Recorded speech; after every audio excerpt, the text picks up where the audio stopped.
So I think there's a lot of insecurity around trusting and caring with abandon and showing who we really are. Brianna Buss is a therapist, board-certified clinical sexologist, and former corporate executive. She helps high-functioning, emotionally intelligent individuals and couples break patterns, heal relationships, and transform their lives through direct, no BS therapy. Her work bridges emotional insight with real-world impact, tackling everything from modern dating and burnout to intimacy, ambition, and identity. Thanks for coming on. Thank you. Thank you for having me. I could listen to you all day with that accent. Thank you. I get that a lot. So I've been so interested to have you on because I haven't really interviewed anyone about, love life, like sexology, modern dating. And I have so many single friends that I think will get a lot out of this episode. But also, I am an adult making friends on like Bumble BFF. And sometimes I feel like I'm dating. So maybe I'll get something out of this. But I love that you talk about burnout and, subjects that your audience can really relate to, like identity. Can you tell the listeners how you got into your line of work? It's a long road. So I'd be lying if I said, this is what I was made to do. And I knew that from ground zero. Nope. I was in corporate America for forever, for so long, too long. And like so many of us, I just couldn't do it anymore. I had burnout. I was seeing things in corporate that I just thought, I have cognitive dissonance with that, meaning we're behaving in a way that we don't necessarily align with internally. So for those reasons, I said, okay, stop, hold. How can I go a different direction and capitalize on and utilize all of my skill sets that I believe are innate? And that was all psychology. My background was in neuroscience and psych. So I thought, all right, here we go. And I hit the ground running with getting positioned as a mental health expert. And then I felt like there was a major need from the market for clinical sexology. I'm in Dallas, Texas. So, we lean rather conservative. Sex is still a little bit taboo. It's something we're all facing and talking about, but, we treat it like it's a secret. So for those reasons, I thought, okay, there's market demand and I would actually be helping people. I think there's a void, there's a gap here. And also, I felt like people didn't really look like me or maybe weren't in my age range or things like that, or hadn't lived the life I had around first hand real world experience with these subjects that we're talking about. Just like you, everything you just said, I have personally experienced or am right now. So for all of those reasons combined, I think this clinical sexology thing has something here. And it's been a great decision. It's a really interesting journey. I feel like we all kind of end up in corporate America and we're like, what am I even doing here? I know myself, like I do love my work, but I've experienced burnout this week even. I've looked at the definition of burnout and it's actually losing your identity pretty much. So, and obviously, we're looking at our laptops and our phones so much instead of being in reality. So for those that, are trying to date, trying to better their relationship in regards to getting out there and avoiding burnout if they're in a full-time job and balancing dating at the same time or bettering their relationship. If you are, call it a modern person, a modern woman, let's say, and you're on the apps and you're working a full-time job, yeah, I hear you. The last thing you want to do is come home on a Tuesday, hair, makeup, do all the things, pick out the outfit, and go meet someone. And, we've all seen those TikToks and those videos where it's like, where are you from? I'm from here. How many siblings do you have? Because we're all just so over it. We're over the small talk. I have all the empathy in the world for that. That is not missed on me that just sounds like an absolute energy drain. And if you go and do that for so long, it feels like, where's the return on this investment? What am I doing here? So I get it. However, I will say I think there's a combination of some like tangible tricks of the trade that we can sort of work out here. And then there's the less tangible stuff, which is like therapy and what this experience is like for you and what messaging you're getting from it and how to approach it better and things like that. So on the tangible side, there are some little like shortcuts, right? So have like 1 to 2 to 3 max outfits that are your go-to. These people are seeing you for the first time. Okay. So you worn this outfit on the last 7 dates. They don't know that. They don't know that. So make your life easier. Just have your 1 or 2 to go to. Same with like locations, right? You might want the guy to be picking the place, let's say, for example, and that's all great. But have a couple in your back pocket that are your go-tos. You know what it's like to park there, to deal with it there. You know what you're getting into. So we're just getting into like a little bit of a well-oiled machine with stuff. The other thing I would say is, oh, and boy, can I relate to this. We have some downtime in bed at night and we start going left and right, and we build up a big old queue of matches. Well, now we've got all these people and we have to engage with them. And the next day we're not in the mood, or the next day, and we've made this list maybe a little bit too big. So to have some restraint and keep that list a little bit smaller so you can actually engage and reply and get to know someone a little bit via chatting and follow through on the actual in-person dating of it. Even making friends as an adult, I'm going to take that advice. Absolutely. It's like, I feel like I almost am experiencing burnout with making friends, like, because it's hard to keep up the conversations, and I'm meeting so many great women that I want to give the time to and then schedule around and things like that. And what I find really interesting as a woman, like making friends, is that women like to be pursued. But when you're on like a friendship app, it's like I'm like pursuing a lot of people because I'm confident, but then I'm like, they should pursue me like as well, like, and I wonder, like, with like your experience of people, who are dating or intimacy in relationships, like, being a clinical sexologist and therapist, what are like some of the common wounds like that people have in their relationships or their dating styles when they come to you that they want to fix? That's an easy one to answer, unfortunately. So that means we all have a particular pattern or two. I'm going to have to say it's high functioning, right? I'm going to work. Life is together on paper. The house is not on fire. Things are fine. But I have probably mastered getting to that point in corporate or with my job, even if you're a stay-at-home mom. It doesn't matter, really. Just ultimately, I've gotten to the point of where I have, especially in today's society with such stimulus coming at us, by being a little bit overly stoic, a little bit guarded, keeping my emotions really, really contained and restrained, right? Those that go through life, especially in the workforce, that are overly expressive or reactive, things like that, heart on sleeve, that's not celebrated. Celebrated and rewarded is the ability to keep things tampered down and the lid on that box. And the tighter you can keep it, probably the better you will do. But when we wake up at 30, let's say, and we're ready to engage in a romantic partnership or relationship that is quite literally built on us being radically raw and vulnerable and embracing authenticity, you can see the issue with that. That is not a skill that we have been exercising. That skill has atrophied.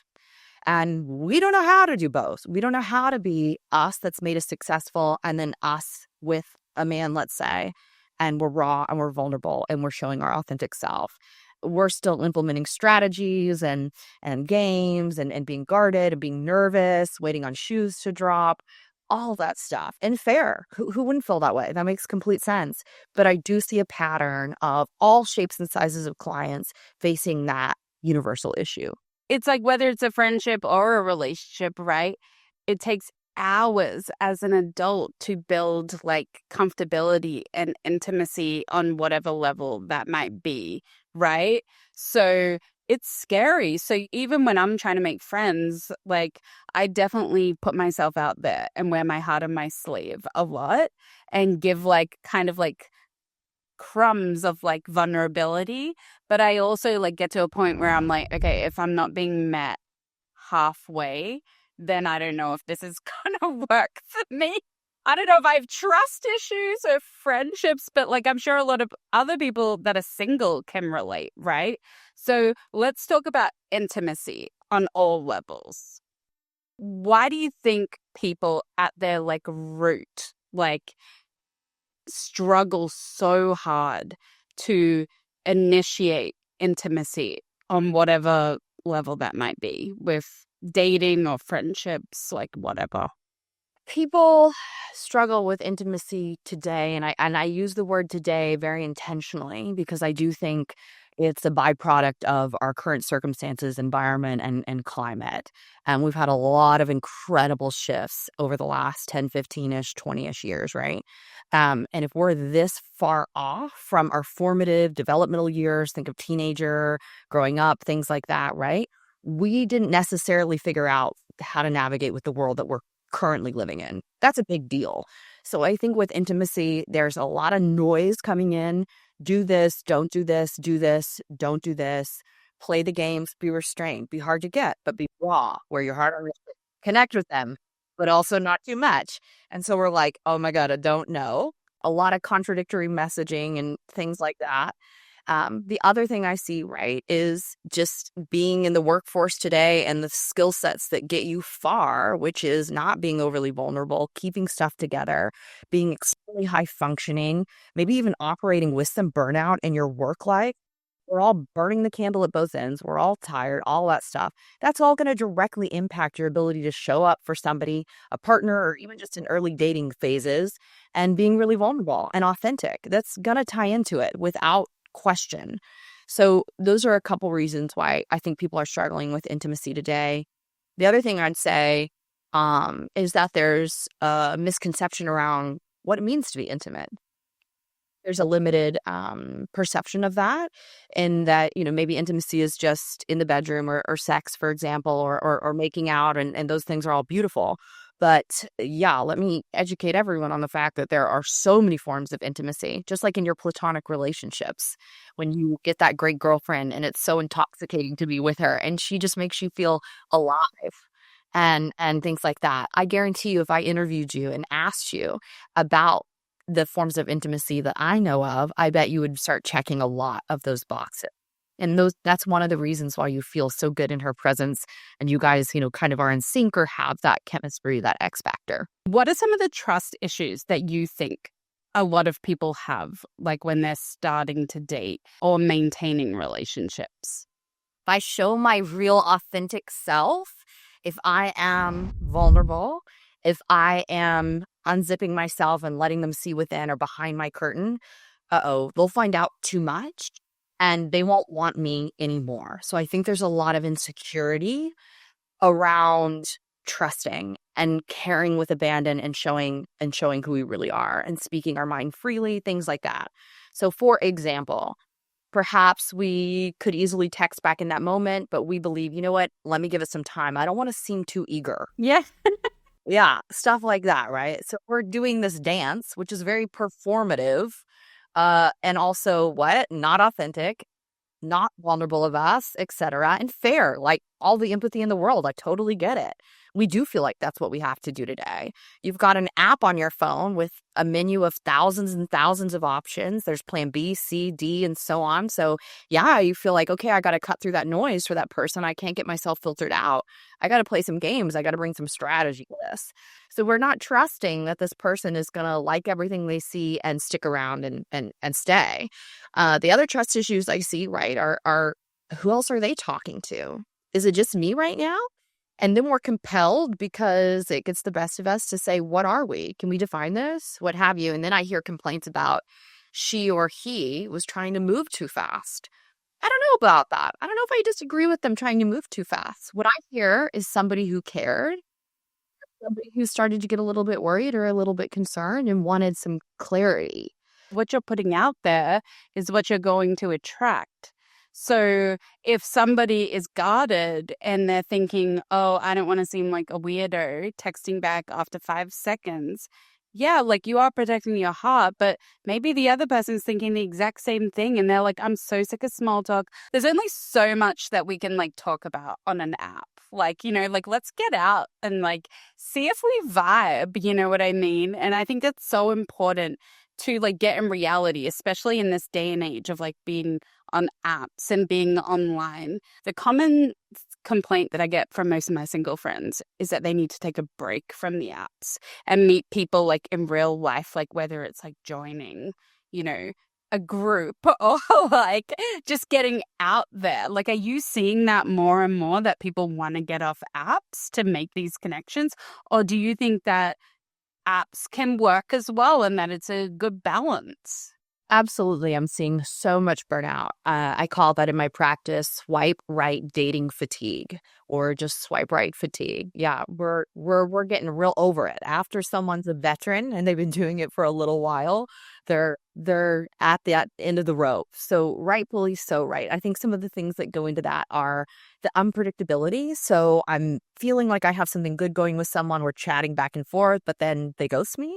So when enough stuff like that happens, and that's one of many scenarios that I think we would all find to be incredibly common, or perhaps, you meet them in person and you feel like they look different, maybe they speak different, or we had this incredible chemistry when we were exchanging some messages and things are going great.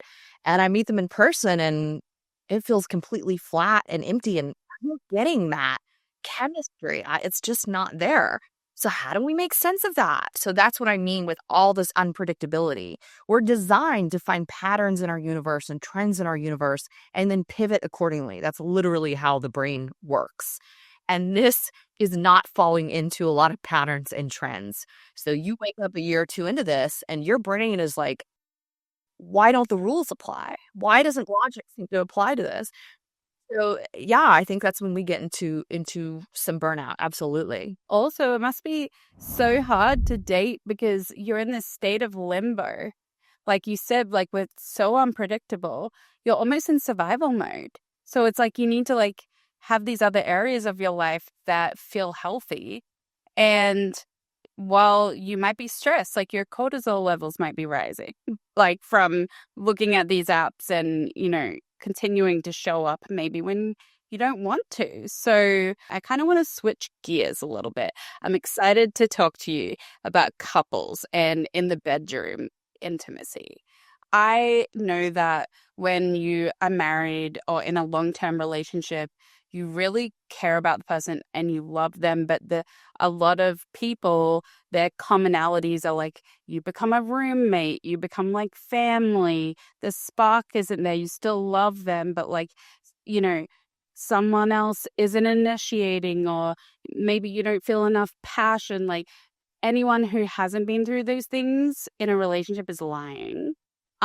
So I would love to like hear from you, like why you think that happens and how do you talk to couples and ignite their fire, if you were to say that. That's absolutely something I see, something totally prevalent. And you're right. It's everywhere. There is this misconception, a trend, a culture that I've seen for a long time that we have, which is that our partner is our best friend, our financial advocate, our romantic partner, and 17 other things. You'll even see a post, right? I married my best friend today.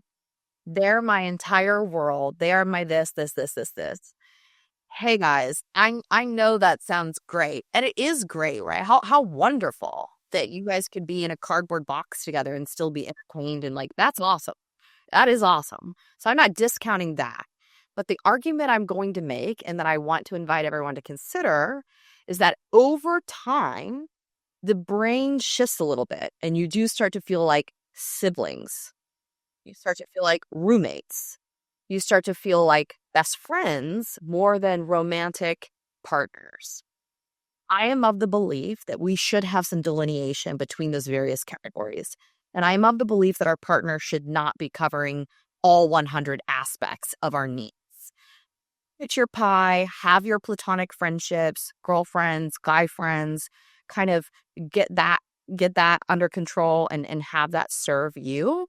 And then have your career or whatever it is, hobbies, interests in these other ways and this kind of stuff. So you need some independence in there. You need some autonomy and you need some separation from your partner being at the center of all those other pieces of your pie. Absolutely. If you don't do that, it'll be great for maybe a year or two, but over time, the brain will start to see that person as more of a sibling, more of a roommate, more of a partner in life instead of having that romantic aspect to it. So we want to be careful about thinking our partner should be, quote, our entire universe.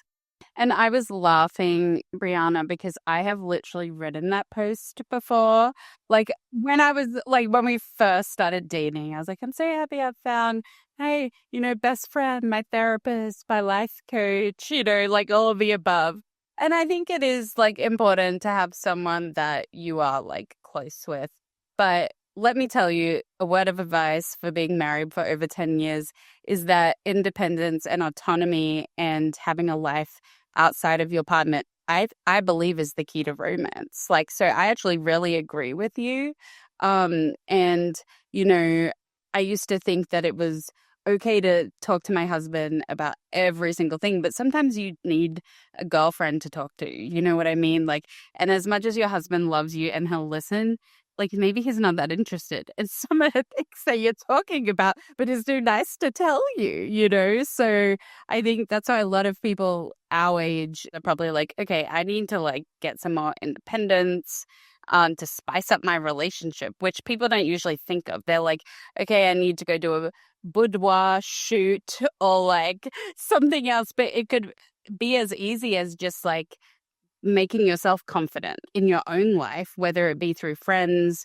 Like for me, it really helps me to have a podcast and outside of my career and hobbies, like you said. And when it comes to intimacy, like bedroom intimacy, can you give like any tips or tricks to our listeners on how to kind of initiate those without being like embarrassed? Because like for some people who like, maybe are in a rut in their relationship and like romance isn't exactly like their forte, how would they even go about naturally initiating like physical touch or just some form of romance in their relationship? There was this major study done. I thought it was so important, and the takeaway was so significant, where they looked at a ton of couples that had good sex lives. And they tried to find what's the trend here, what's the pattern here. Are they using devices and they're wild and taking vacations? Are they really young? Are they a lot more mature and older? So they're seasoned. What is it? And ultimately, the major trend or common denominator between all these couples that they found in this research was their ability to talk and communicate about the bedroom. So not anything revolving around the act itself, but their ability to speak about it, communicate.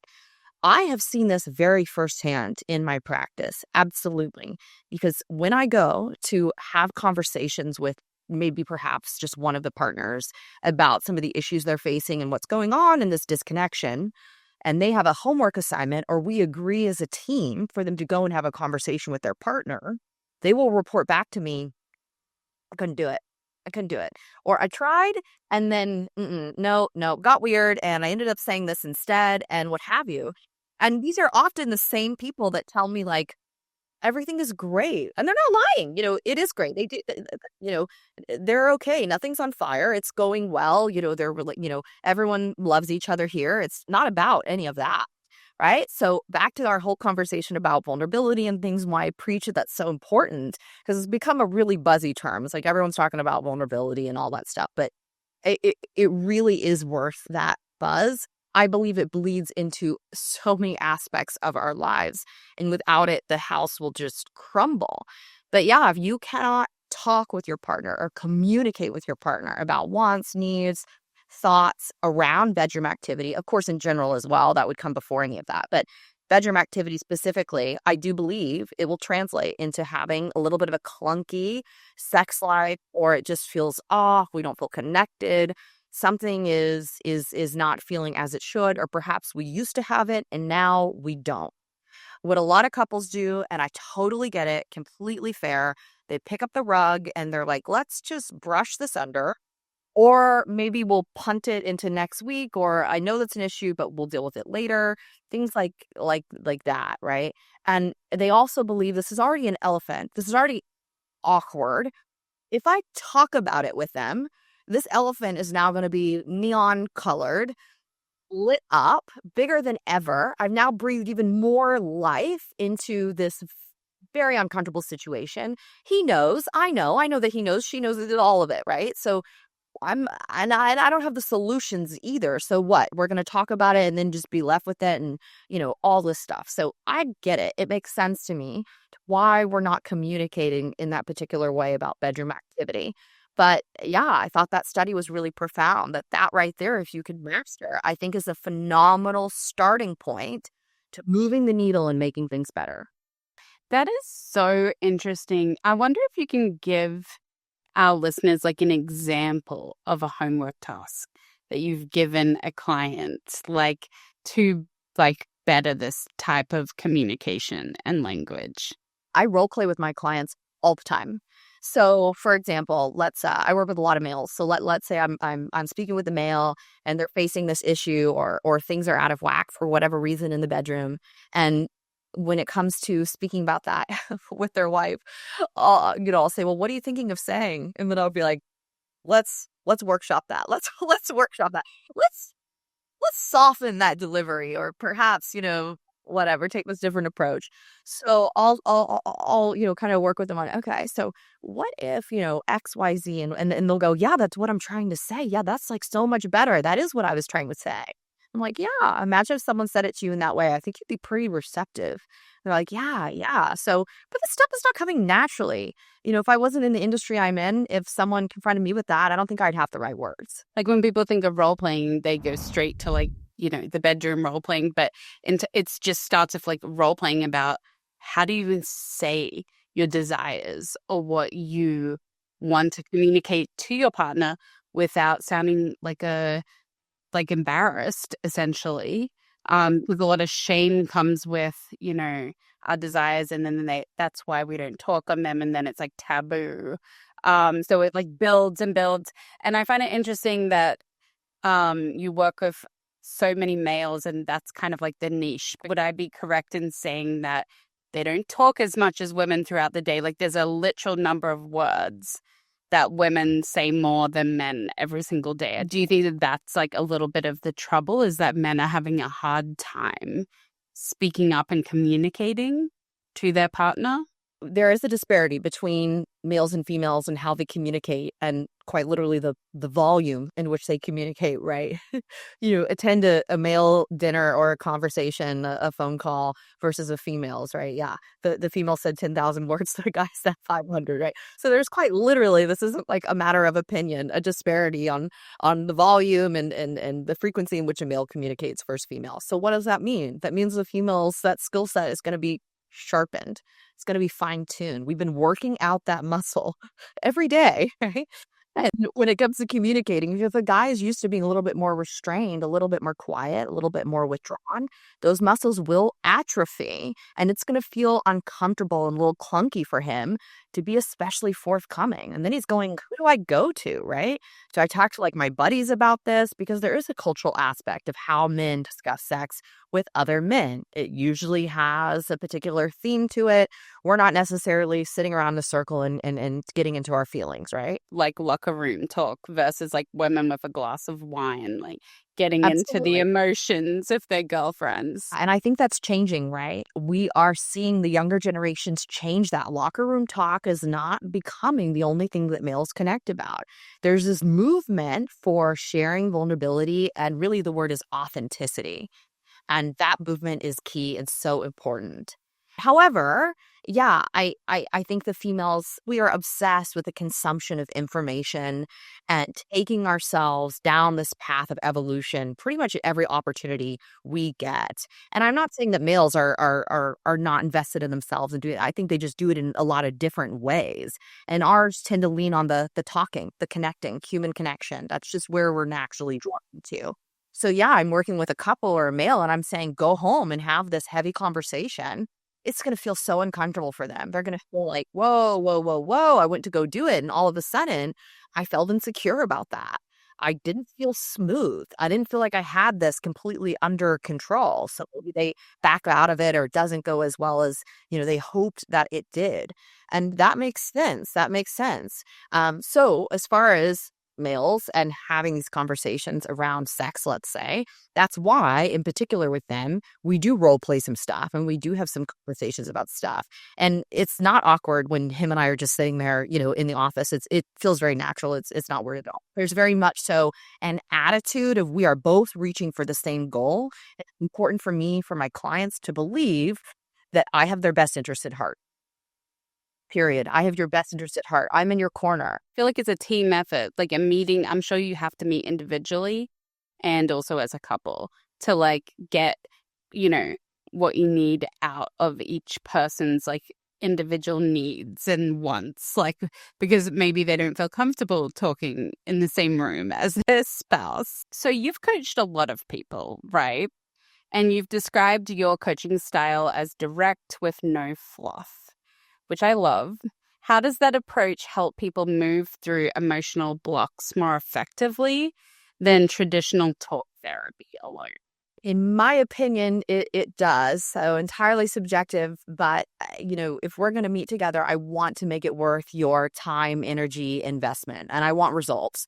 And maybe that's the corporate background in me that I'm like, let's go, let's go, let's go, but I want to get to work. And for those reasons, I know that we might need to cut through some noise and that fluff and just be really direct about the problem that we're facing. What I've also found is there is one particular piece of feedback that I get from clients that stands out above the rest. I'm not kidding you. Someone says it to me almost on a daily basis, which is, I can't believe I shared as much as I did.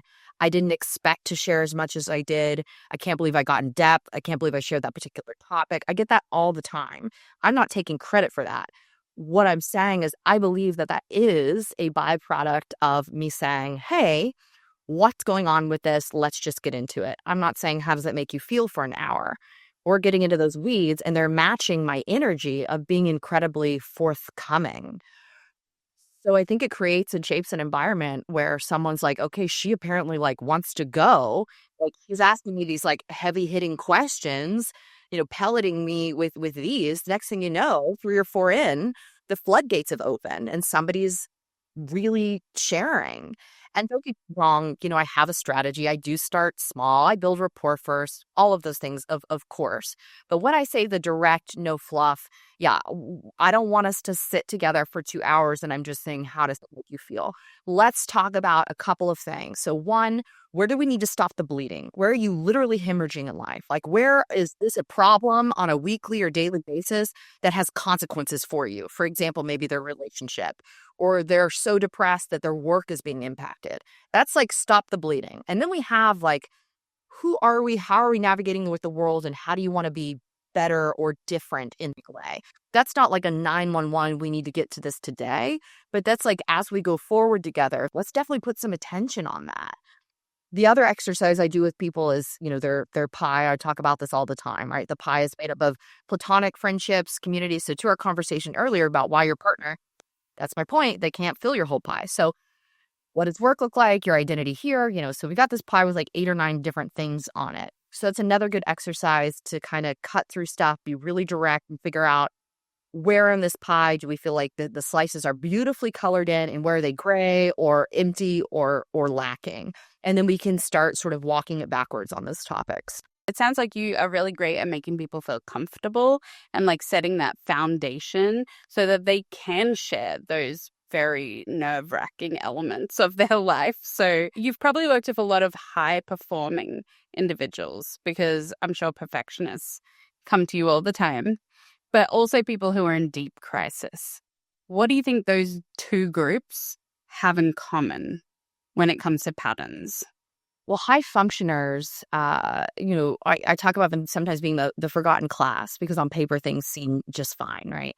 They're not necessarily having an observable crisis. Perhaps they're in a relationship, or, they have proper hygiene and they go to work every day and they're not bed rotting for a week, right?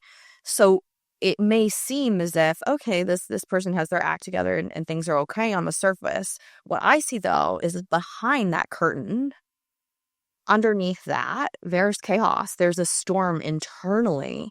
So between the people that are high functioning like that and those that are in crisis, storm is over there as well. So they're both facing it. It just looks different. It presents entirely different, but they're both experiencing the same spectrum of emotions.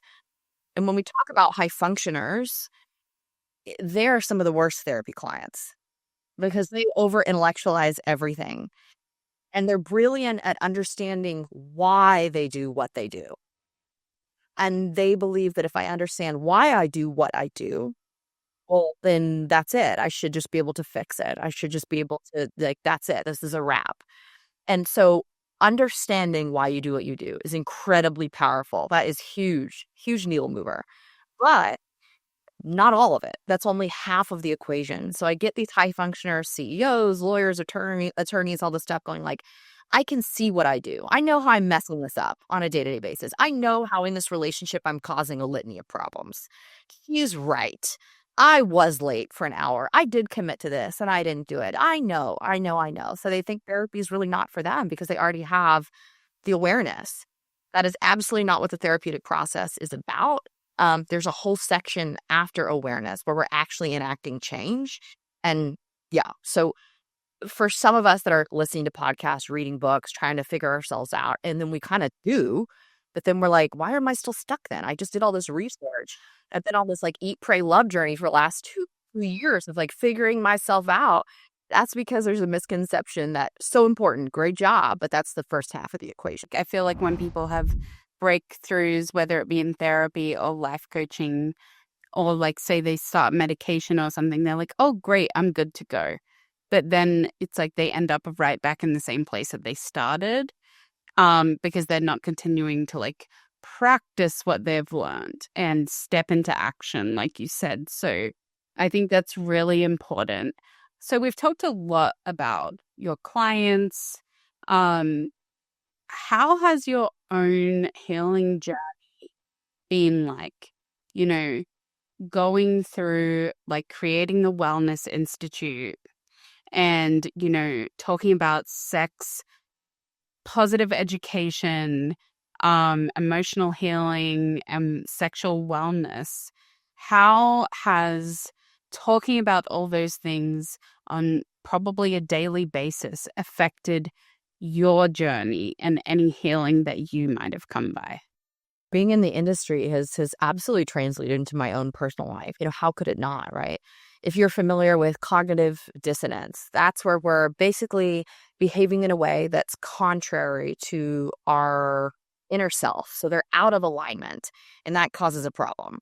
So if I'm sitting every day talking to couples about having a healthier relationship, better communication, and then let's say women or men about their evolution and their journey and being more confident, and we're working on things like self-esteem or navigating the workplace, and then I am behaving in a way that's in contradiction to that, it's going to eat me alive. So just naturally, by me speaking about these topics, it does cause me to reflect on myself and make a lot of micro and macro changes, but mostly micro, right? Because it's kind of a day-to-day thing. So it has helped me on my healing journey. But above all, the number one thing I'd say is there's a saying called, it's hard to hate someone whose story you know. Boy, is that true. Wow. I didn't realize how true that was until I can sit across from someone and listen to their transgressions, their shame, decisions that they made, the hurt that they've caused. And I still feel for them an incredible amount of empathy. And I'm still rooting for them and in their corner. So that taught me a lot about humanity. And this is why it's important to humanize ourselves in the workforce and vulnerability in relationships and things like that. Because contrary to what we think, a lot of times the more that we show, the more we let someone in, the more they understand us in a way that doesn't push them away, but actually makes them lean in. So, we see this when we watch a movie, right? And we root for the villain.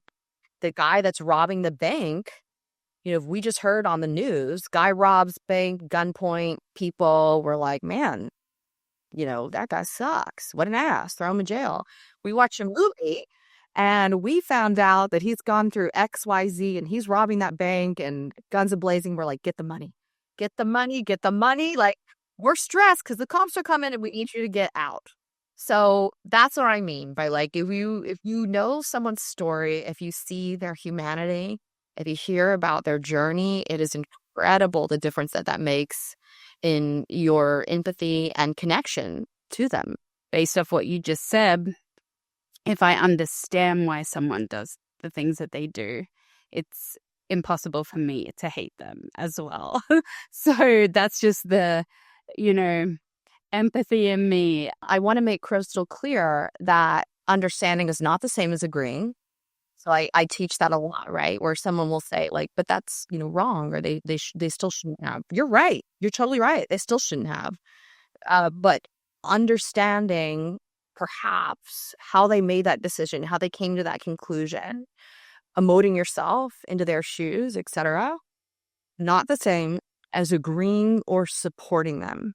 Brianna, I've learned so much today, and something that's really stood out to me that we've talked about is the subject of couples becoming closer through emotional intimacy.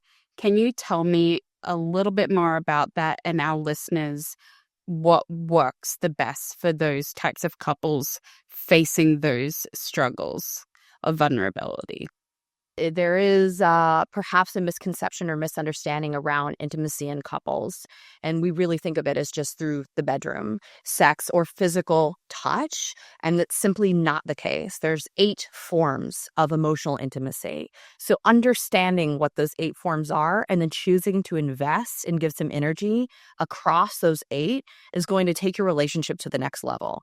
So, for example, let's say the bedroom's just like, okay, well, you have 7 other forms of emotional intimacy to bring you closer to your partner. So things like spiritual connection, experiential, right? So we're taking an art class together, we're going on a walk together, even things like binging a reality show together. That all counts. That counts. As long as we're not just sitting shoulder to shoulder, but we're like talking about it, right? And making fun of people or whatever you do, right? That's great. Or you're chopping as he's like pushing stuff in the pan and you guys are having light conversation about your day. That all counts. There's also physical touch, which is purposely considered non-sexual. So this is holding hands in public or as you're sitting on the couch, your legs are overlapping. Every time you take part in one of these 8 forms of emotional intimacy, you are strengthening your relationship. And so when you have the bedroom downtime or life gets a little bit hectic, we're not spending as much quality time together and things like that are happening, then it's okay because you have invested across the spectrum of 8 categories to help your relationship not just survive, but thrive during all of those ebbs and flows. I absolutely love that because I think, especially women, we carry a lot of guilt. We haven't been intimate in the bedroom for X amount of time. Like, or even the male as well, like, oh, should I have initiated or whatever? And it's like we forget all of these great other ways that we've been connecting. Like you said, binging Netflix, going for a walk, maybe going on a new trip together. There's 8 forms of emotional intimacy, and 7 of them are not associated with any kind of bedroom activity. So there's physical intimacy, which is the non-erotic version, right? Which is holding hands, legs overlapping on a couch, things like that, right? And then there, of course, is the sexual aspect. But there's intellectual, so we're talking, we're having deep conversations. Why are we all here? What are our religious beliefs, our spirituality? That's a different one. Experiential, so that's us going to an art class together or even just taking a walk around the neighborhood, something like that. But we're experiencing a particular moment and environment and circumstance together. Other things are being creative together and, believe it or not, financial. So like goal setting. So anytime we're talking about where do we want to go as a team, individually, as a unit, how would that impact us in a number of years? That counts too. So the 8 forms, just to give you a fast rundown, right? Emotional, physical, sexual, intellectual, experiential, spiritual, creative, and financial. Where can our listeners go to find these forms, the 8 forms, and where can they find you? Yeah, you can find the 8 forms anywhere. Just Google it. They come right up. That's the thing what's so funny, right? Some of this stuff has been around forever. For some reason, it just maybe doesn't get as buzzy and doesn't get as much attention. But yeah, this has been this way for a long time. But I like that, right? It stood the test. People can find me on my website, which is briannabass.org. Amazing, Brianna. Thank you so much. You're so welcome. I had a great time.